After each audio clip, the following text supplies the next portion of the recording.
ये जो दो फटे हाल मजनू हैं, इनको कोई काम धंधा नहीं है। भारत के खिलाफ तुर्की और पाकिस्तान ने रचा ब्रिटेन में साजिश। यहाँ तक कि भारतीय गृह मंत्री और भारतीय सेना के चीफ को भी लपेटे में लेने की कोशिश किया, पर यहाँ पाकिस्तान में खुद बड़ा खेल हो गया है और इस खेल के बाद अब पाकिस्तान आपातकाल लगाने की सोच रहा है। जानेंगे क्या है मामला और कैसे अपने शीर्ष कमांडर का टीटीपी ने बदला ले लिया है, और ये बदला इतना बड़ा है इमरान खान बुरी तरीके से हिल गया है। जानेंगे क्या है मामला, इसके अलावा बहुत कुछ। आइए जानते हैं इन खबरों को विस्तार से। कहते हैं नंगा नहाएगा क्या और निचोड़ेगा क्या, लेकिन ये दो नंगे ऐसे हैं जिन्हें अपने देश को संभालने की नहीं पड़ी है, बल्कि दूसरे के फटे में टांग अड़ाने की पड़ी है। कश्मीर में हर तरह से मुंह की खा चुका है पाकिस्तान, ओआईसी भी अब पल्ले झाड़ रहा है। इन सब के बीच अब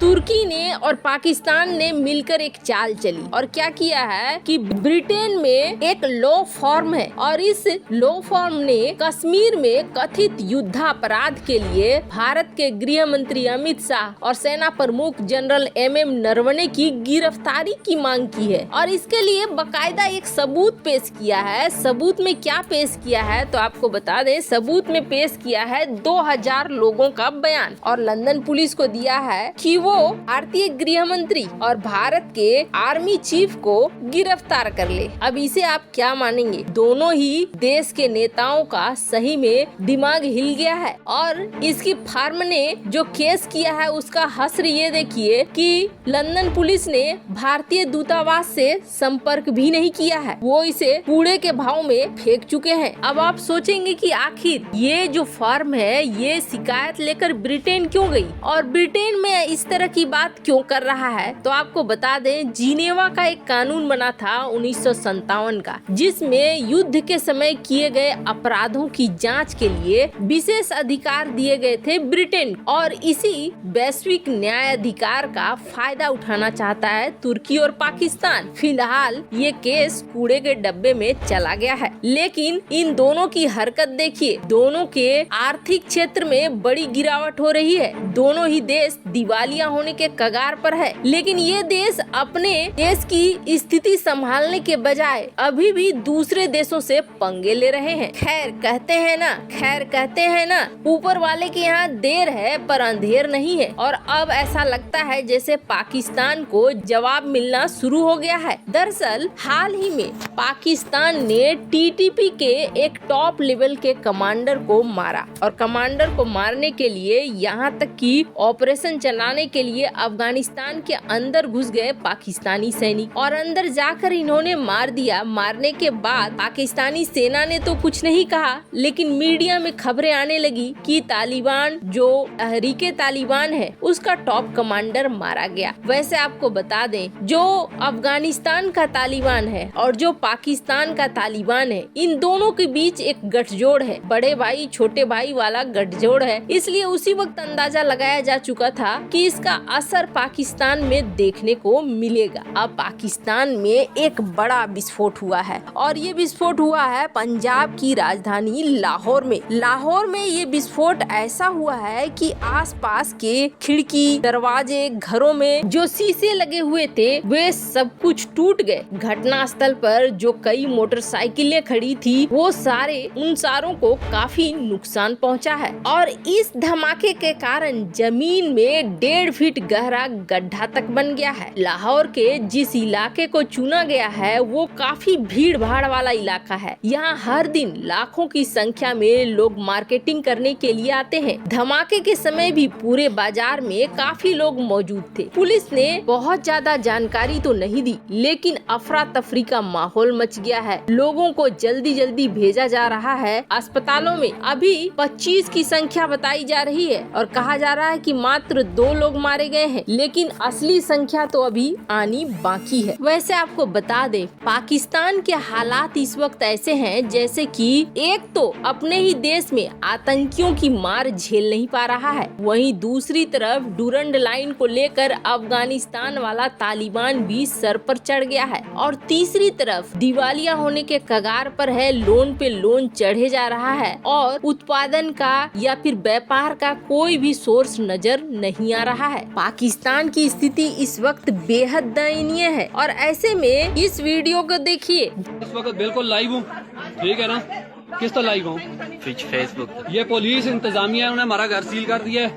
मैं यहाँ पे अपने हैसियत से, इस हैसियत से मैं ऐलान करता हूँ, मैं ये ऐलान करता हूँ कि फौरी तौर पे कमिश्नर मुजफ्फराबाद, कुछ भी हुआ, ये बच्चे मेरे बैठे हुए हैं, ठीक है? मैं खुद सौजी करने जा रहा हूँ। कमिश्नर मुजफ्फराबाद, तहसीलदार मुजफ्फराबाद जिम्मेदार है, या मैं फिल फौर हमारा घर खोलें और रिकॉर्ड की दुरुस्ती करें। अदरवाइज हमें हिंदुस्तान, इंडिया से मदद करते हैं, हम मोदी से मदद तलब कर रहे हैं कि आओ और इनको सीधा करो। ये रकबे तुम्हारे हैं मोदी, ये सिखों के, गैर मुस्लिमों के रकबे हैं, किसी के बाप के नहीं है, किसी की माँ को जहेज में नहीं मिले हुए, ठीक है? ना पुलिस के ना किसी और के, गैर मुस्लिमों के रकबे, गैर मुस्लिम आए। हम अपील करते हैं हिंदुस्तानी गवर्नमेंट से कि खुदारा नरेंद्र मोदी आओ और इस जुल्म से यहाँ निजात दिलाओ लोगों को। जहाँ तुम्हारे रकबे, तुम्हारे विरासत में रकबे मिले हुए, ये लोगों को आके बदमाशी करते हैं, ठीक है?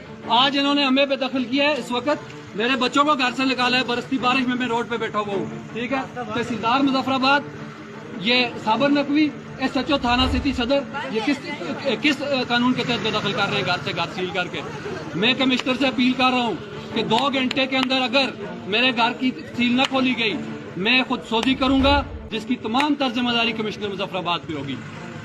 नाजरीन, जैसे कि देखें कि ये वसीम साहब के घर का ये मामला है और ये पुलिस ने इनको स्टे के बावजूद बेदखल कर दिया अपनी ज़मीन से, जिसकी वजह से ये काइंडली ये शेयर करते जाएं ग्रुप्स में, इसको शेयर करें, शेयर करते जाएं इन वीडियोस को। ये पुलिस ट्रेनिंग स्कूल के पीछे का वाक़या है। ये इसको क्या नाम है, बेदखल ये पुलिस इंतज़ामिया है, समझ गए? ये पुलिस इंतज़ामिया के साथ मामला लगा हुआ है।